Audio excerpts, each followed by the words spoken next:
Cette émission vous est présentée en partenariat avec la Société d'histoire du Lac-Saint-Jean, qui se préoccupe de rendre accessibles les éléments de notre patrimoine qui ont façonné l'histoire de la région et la vie quotidienne de ses habitants, ainsi qu'avec la participation financière de la résidence funéraire Lac-Saint-Jean, propriété exclusive des gens du milieu, qui accompagne et soutient les familles endeuillées depuis plus de 3 décennies avec respect et compassion. Ici Mélissa Raté, bienvenue à nos bâtisseurs. Notre invité travaille au Centre d'action bénévole du Lac depuis maintenant 13 ans. L'organisme recrute des bénévoles afin qu'ils puissent offrir leurs services dans la communauté. Sœur Georgette Beaulieu est l'instigatrice de ce projet. Pour nous parler de la fondation et de l'évolution du Centre d'action bénévole du Lac qui fête ses 35 ans, aujourd'hui, Mme Justine Bouchard.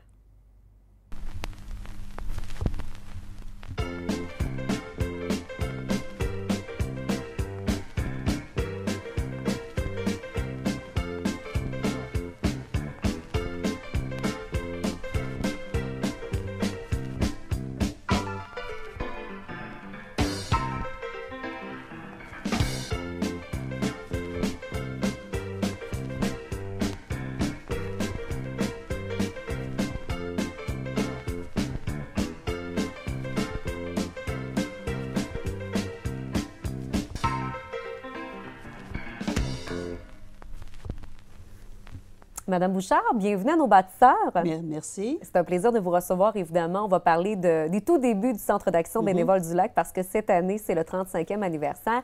Vous êtes à la barre, évidemment, du Centre d'action bénévole du Lac depuis maintenant 13 ans. Qu'est-ce que vous faites précisément à bord de l'organisme? Précisément, je suis animatrice avec les aînés et coordonnatrice des bénévoles. 1977, on retourne quelques années en arrière parce que c'est cette année-là que Sœur Georgette Beaulieu, c'est elle l'instigatrice du projet, a désiré finalement mettre sur pied un centre de bénévolat. C'était quoi sa motivation exactement? Qu'est-ce qu'elle voulait au départ? Ce qu'elle voulait au départ, c'était vraiment un besoin du milieu. C'est des gens qui voyaient qu'il y avait vraiment un besoin, autant au niveau du bénévolat que certains services. C'est pourquoi que Sœur Georgette, avec d'autres personnes, sont partis, sont allés à Montréal, sont allés voir un centre d'action bénévole à Montréal. Vraiment pour voir qu'est-ce qui se faisait à l'extérieur? Oui, pour voir vraiment qu'est-ce qui se passait. C'est pour ça que l'expression qui est dans notre historique « Petit train va loin », parce que justement, ils ont pris le train pour aller voir qu'est-ce qui se passait à Montréal au niveau du centre. Et ils sont revenus. Ça n'a pas parti tout de suite, mais par la suite, d'autres personnes se sont greffées à leur groupe et c'est comme ça que ça a parti au niveau du centre. Il y a quand même eu un bon comité, là. Vous venez de parler, là, petit à petit. Il y a vraiment des personnes qui se greffaient au comité. Autre Sœur Georgette Beaulieu, est-ce qu'il y a d'autres personnes qui ont été importantes à l'initiation? Oui, vous allez m'excuser si au niveau des noms, je vais nommer quand même, il y avait Mme Gabi Bellé, Alida Savard, Mme Marcelle Arsenault, Mme Jeanne Mance-Dallaire, Mme Solange Gobeil et Sœur Georgette qui ont formé au niveau du premier comité.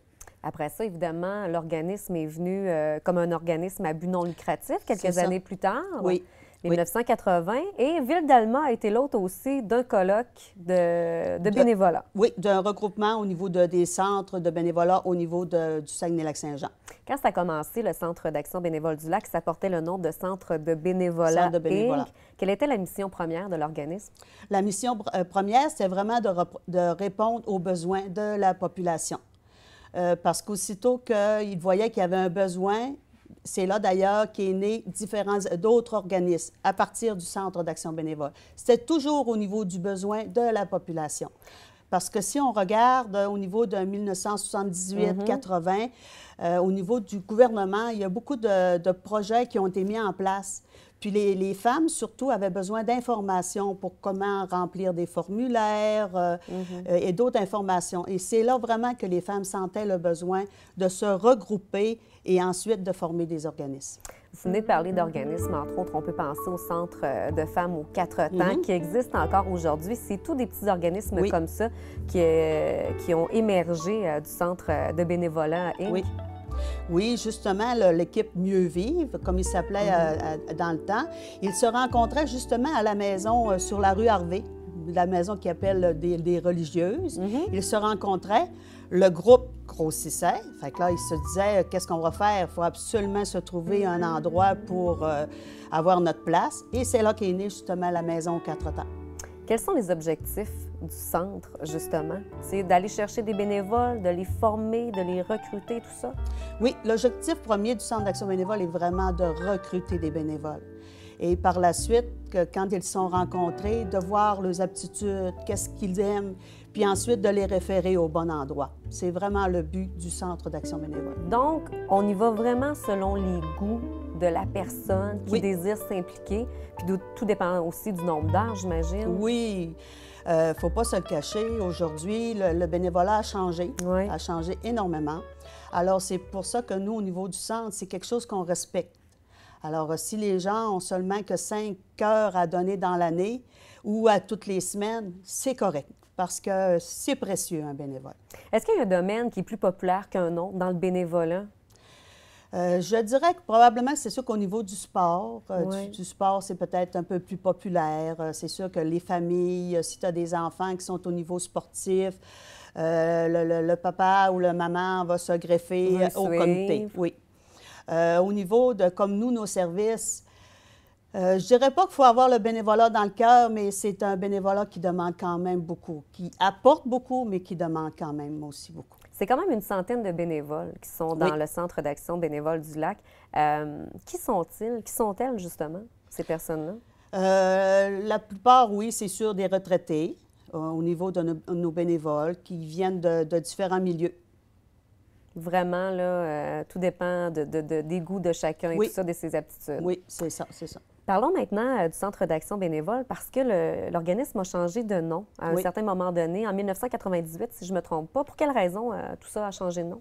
C'est parce qu'on s'est regroupé avec la Fédération des centres d'action bénévole, qui compte plus d'une 115, si je ne me trompe pas, dans les chiffres au niveau du Québec. Alors, c'est pour ça que le nom a changé pour le Centre d'action bénévole du Lac. Vous êtes animatrice Oui. dans le Centre d'action bénévole du Lac pour différents organismes. Parlez-nous peut-être un petit peu de ce rôle-là que vous tenez. Moi, j'ai 2 groupes. C'est un groupe, c'est des aînés. C'est pour contrer l'isolement. Alors, le service qui nous est offert, nous, on leur donne le service de transport et on les emmène à un local où il y a différentes activités. Ils peuvent avoir des conférenciers ou des activités intergénérationnelles. Et justement, on profite de la belle Maison des bâtisseurs qu'on vient 2 fois par année à la Maison des bâtisseurs. Justement, dans le temps des fêtes, il y a toujours notre Noël d'antan, notre dîner Noël d'antan, que ça fait fureur et que les gens apprécient beaucoup parce que la plupart, c'est seulement que leur activité de Noël, en fin de compte, leur dernière. Parlons des autres services au Centre d'action bénévole du Lac. Ce qu'on a à nos côtés, en fait, c'est un des projets qui est intergénérationnel. Et ça fait déjà quelques années que ça dure et c'est vraiment apprécié. Oui. Ça, c'est des grands-mères qui vont dans les écoles. Ici, à Alma, ils sont dans 4 écoles à Alma. C'est des grands-mères qui font une activité parascolaire sur l'heure du midi. Et moi, je me rappelle justement que dans le temps, c'était un fuseau de fil avec 4 clous, Oui, hein? puis un grand cordon.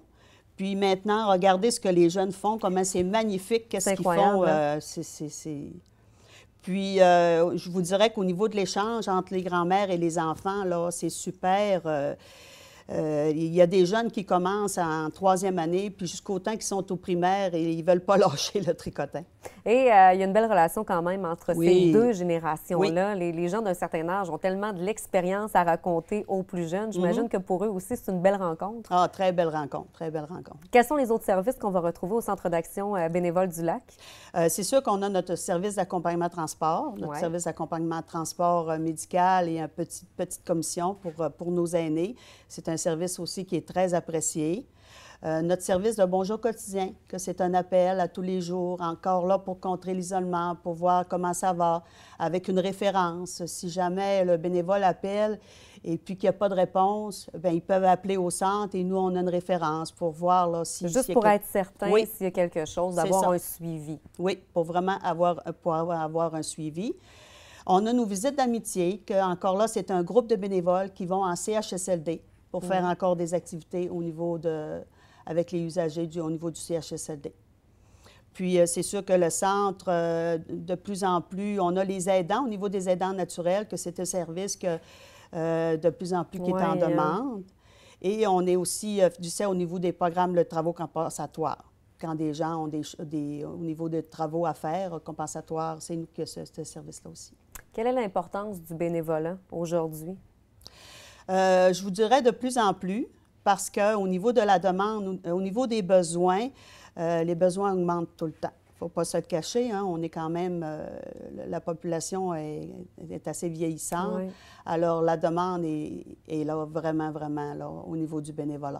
Est-ce que vous avez plusieurs demandes justement par rapport aux gens qui sont malades? Vous avez parlé tout à l'heure des aidants naturels. De plus en plus, les gens qui veulent aller chercher des ressources supplémentaires. Pour, oui, on a beaucoup de demandes. De plus en plus, on a beaucoup de demandes. Oui. Qu'est-ce que les gens aiment de cette expérience-là? Les gens qui œuvrent comme bénévoles, ils en tirent quoi comme expérience? Ce que quelqu'un me disait, c'est qu'ils ne pensent pas ce que ça peut leur apporter. C'est toujours ça qu'ils disent, oui, regarde, je m'implique, parce que quand tu t'impliques comme bénévole, que tu viens passer l'entrevue, tu ne sais pas trop dans quoi tu t'engages. Puis là, de plus en plus, j'aime ça, puis ça m'apporte beaucoup. C'est ce que les gens disent, que ça leur apporte beaucoup. Le centre fête ses 35 ans. Qu'est-ce qui fait le succès déjà après 35 ans comme ça? Qu'est-ce qui fait le succès? Je pense que les gens y croient. Au niveau du bénévolat, on le voit, hein, nos bénévoles donnent quand même beaucoup. On a quand même une très bonne équipe aussi, avec les personnes qui étaient en place, continuent aussi même s'ils sont à la retraite, continuent soit d'être bénévoles et d'avoir toujours un petit œil, là. Non, je crois que c'est tout l'ensemble qui fait qu'on est encore là après 35 ans. Qu'est-ce qu'on doit faire si on veut offrir quelques heures? Les gens qui vont regarder l'émission et tout ça, qu'on soit retraité, bien, on peut travailler aussi, là. Si on a même 5 heures dans notre semaine à donner, qu'on veut offrir du temps, comment ça fonctionne pour aller vous voir, pour passer pas le pré-test, mais évidemment pour savoir dans quel champ on veut se diriger, tout ça? Alors, vous téléphonez au centre, au 418-662-5188. On prend rendez-vous, on vous rencontre. Alors, on a quand même une entrevue à passer. Et puis, on cible vraiment qu'est-ce que vous aimez faire. Et par la suite, si un de nos services vous intéresse, vous restez au Centre d'action bénévole. Sinon, on peut vous référer à différents organismes de Ville-d'Alma ou même de la MRC. Justement, vous venez de parler d'organismes. Est-ce qu'il y a des organismes qui vous téléphonent pour aller chercher, qui ont besoin d'aide ou qui ont besoin de bénévoles, les références? Oui, régulièrement, au niveau des fondations aussi, parce que des fois, ça va être ponctuel. Oui, régulièrement. Puis pour le 35e anniversaire, est-ce qu'on prévoit des activités tout au long de l'année? Sûrement, justement, avec la Maison des bâtisseurs, on est en train de préparer quelque chose un peu spécial, probablement une exposition sur le bénévolat.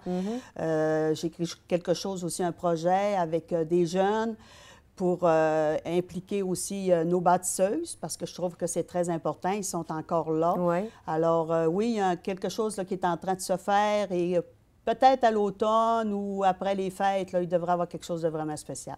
Quel âge est votre plus vieux bénévole ou la personne qui fait du bénévolat depuis un bon nombre d'années? Si je ne me trompe pas, probablement 82. Hey, c'est incroyable, hein? Oui. Donc, tous les âges pour faire du bénévolat, ça, il n'y a aucun problème. Non, il n'y a pas de problème, puis c'est un respect.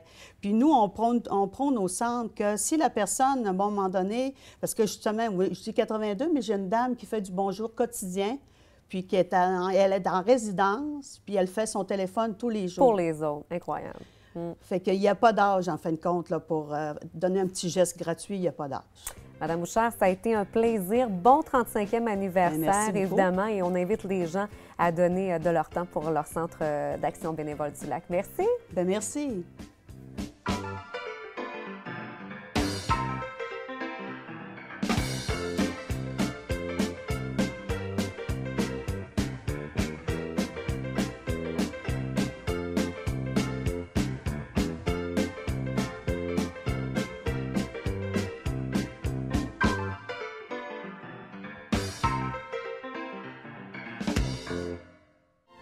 Télé-Cogeco remercie la Société d'histoire du Lac-Saint-Jean qui a assuré la recherche de la série Nos bâtisseurs. De même que la résidence funéraire Lac-Saint-Jean pour sa contribution financière. Télé-Cogeco, un service exclusif aux clients de Cogeco.